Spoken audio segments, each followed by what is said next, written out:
Olé! Salut à tous, salut à toutes, c'est le GC4. Aujourd'hui on se retrouve pour la config numéro 4 qui sera une config gamer moyen.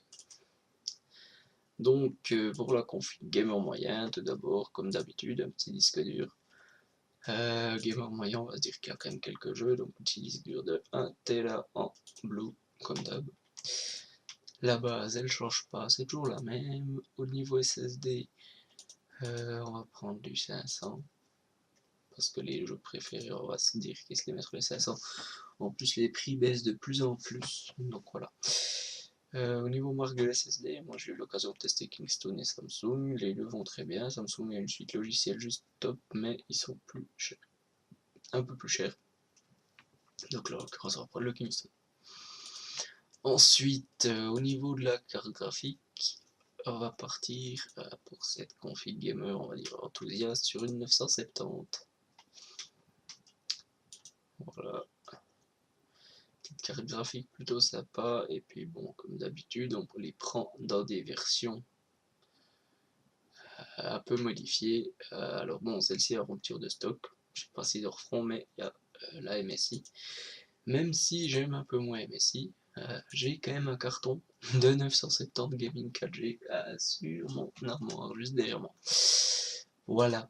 Au niveau du pros, pour un gamer enthousiaste, on part sur du i5. Voilà, du i5 tranquille et 1000, on va dire, bon, 100 € de différence, ouais, on va dire qu'il part sur celui-là, qu'il le cloquera même un petit peu, dans un futur proche, voilà. Au niveau de la carte mère, on part euh, sur du, je sais pas, on va partir de toute façon sur quelque chose de overclockable, donc du Z170, ça c'est clair. Euh, voilà, on va voir ce qu'il nous propose. On va se dire qu'il veut un petit design plutôt sympa, donc on peut partir peut-être sur ceci. Même si j'aime pas, non, moi j'aime pas, je vais prendre d'Asus. Bon, celle-ci, on va dire qu'elle a un design un peu moche. Par contre, ah, voilà, la Pro Gaming, équivalente de celle que j'ai actuellement, hein. Moi j'ai la Z97 Pro Gaming, ça c'est juste celle au-dessus. Enfin, la nouvelle génération, avec le chipset Z170, mais globalement, il n'y a pas énormément de choses qui changent, hein, globalement. Euh, Au niveau connectique, par exemple, c'est du kiff-kiff. Bon, il y a de l'USB un peu en plus, mais voilà. Ok, donc on part sur ça. Ces configs, enfin ces pro gamers, pro gaming, elles sont sympas parce que elles sont moins chères que les ROG, parce que la ROG vous payez beaucoup la marque, puis finalement elles ont des fonctionnalités en moins, des fonctionnalités que vous utiliseriez pratiquement pas. Donc voilà. Au niveau RAM, on va partir sur 16 Go de DDR4 en mode plutôt basique, mais low profile.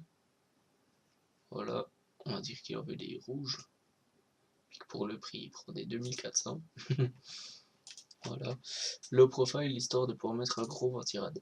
Point qu'on n'a pas encore abordé sauf erreur. Voilà. Au niveau du boîtier, j'ai une idée. Je sais juste plus quelle marque c'est. NZXT, voilà. Le traditionnel, on va dire. Les Phantom, la série Phantom. Euh, en version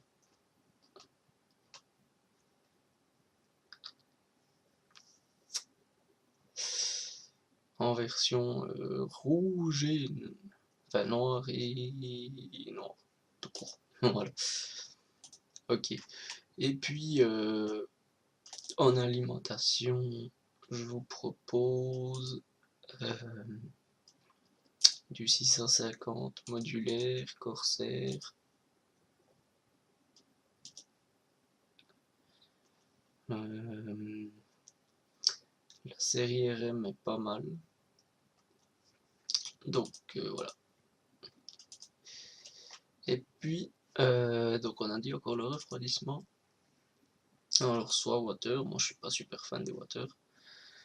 Du coup on va se prendre un autre truc. On va se prendre un Be Quiet. Alors, Dark Rock Pro 3.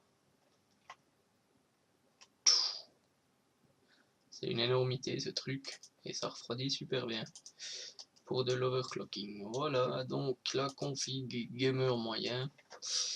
On est à 1600 €. Je me souviens plus.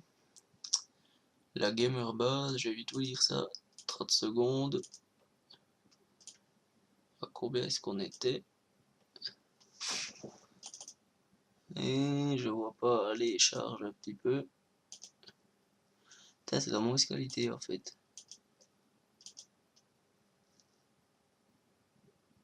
Voilà. Ouais, on était quand même beaucoup moins cher. On était autour des 800. Donc là, on fait un saut, on fait pratiquement un x2.